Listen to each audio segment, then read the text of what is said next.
To Nima and her friends, agnostic interpretation of the part of the Gita where Arjuna talks to Krishna. So, a short introduction. The night before the great battle, Arjuna is conflicted and is visited by Krishna, and they have a discussion. The conflict that Arjuna basically has is he sees and understands the horror of war, that basically means he would be to fight, to kill, or to be killed by his fellow friends and people. And Krishna is on a very simple view level convincing him to do so. But obviously the story is not about a deity convincing a mythological man to be a ruthless killer. The story has a much deeper meaning, and from a mystical and from an agnostic perspective I will make an interpretation now. It will be rather in a Western philosophical tradition as well, so keep that in mind. So what is actually going on now? Arjuna in this story represents a human, a man in general. And one of the big problems and trouble of man, at least man who are empathic, man who are spiritual, man whose mind is open, is to see the unbearable cruelty that the world can have. And it's impossible intellectually to work with that, to accept it, or to live knowing that. So there is a way, how do I, as a being, come in terms living in a world that can be so cruel. So I make this video in March 2024 where the world has a couple of very strong conflicts. One of them is in what we call the Middle East, an ancient land where a horrible war is enraging. People are dying of famine, lack of medicine in tens of thousands, and there is no end in sight. How can someone completely detached from and distant in space from this war look at it? And how can one go and see the world as still a beautiful place, feeling so powerless in regards of the tens of thousands that are dying?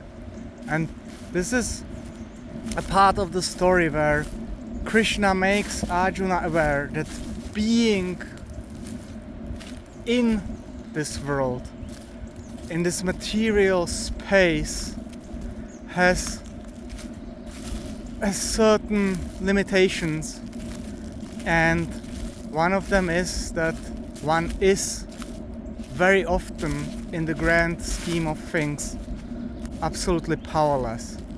That the nature of the world that we are living in, with a material body, is always a struggle, a fight, that there is joy and happiness, but there is a lot of sorrow, and there is no way around it.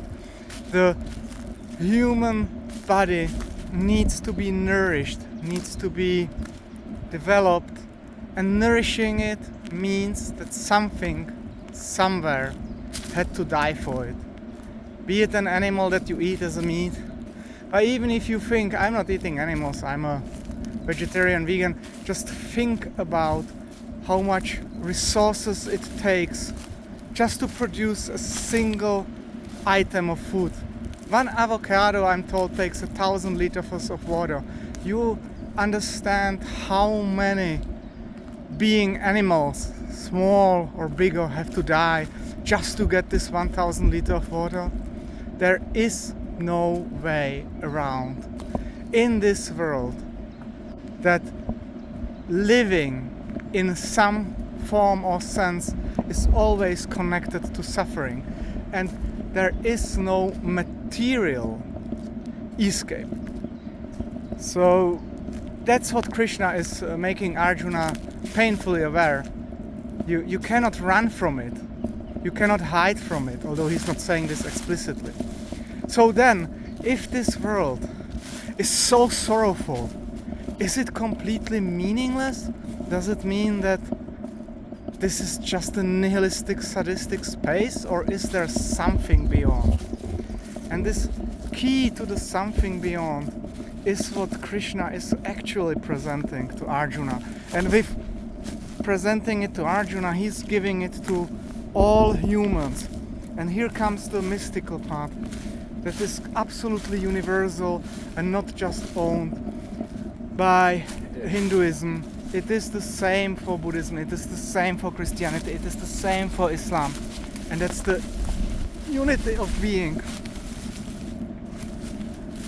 that is happening, that the whole universe is actually one being, and we are all that one being.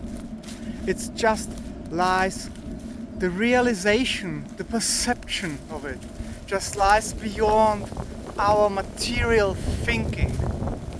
We cannot see it, we cannot think it from a perspective of an ordinary material mind, but there is a sense of it. And the text is quite long, but let me give you one of the examples. It's a quote by memory, so I'm not really reading it right now as I walk in this forest here. Krishna basically says, I am the night to which all souls go, and I am the dawn from which all souls arise.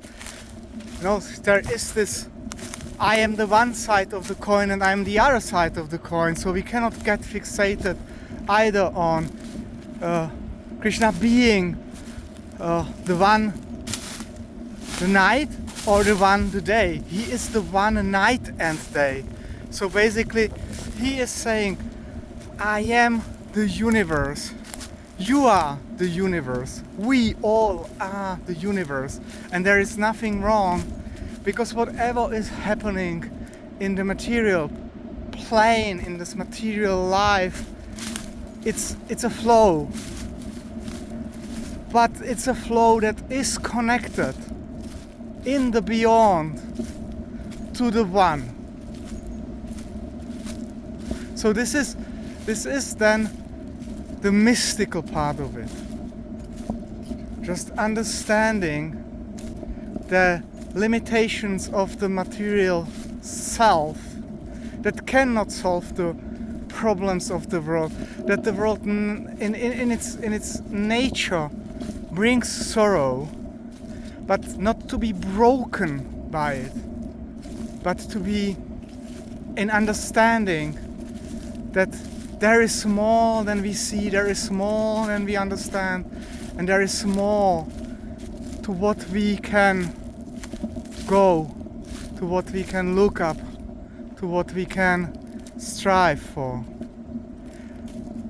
That's on a simple form, an interpretation here.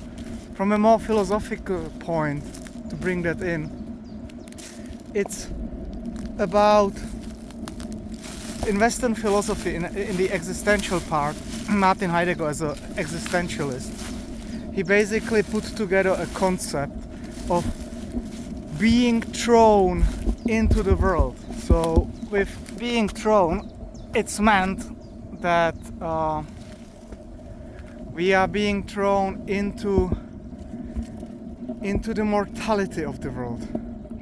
So we realize our own mortality. And in this realization of our own mortality, if we overcome our personal fears and step out of it and accept that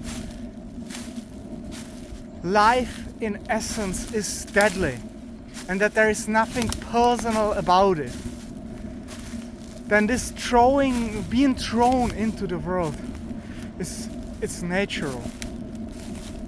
And I think the struggle of Arjuna is a struggle of a being thrown into the material world with the understanding of the consequences and with the way where the personal fears step aside to the transpersonal, universal, cosmic being.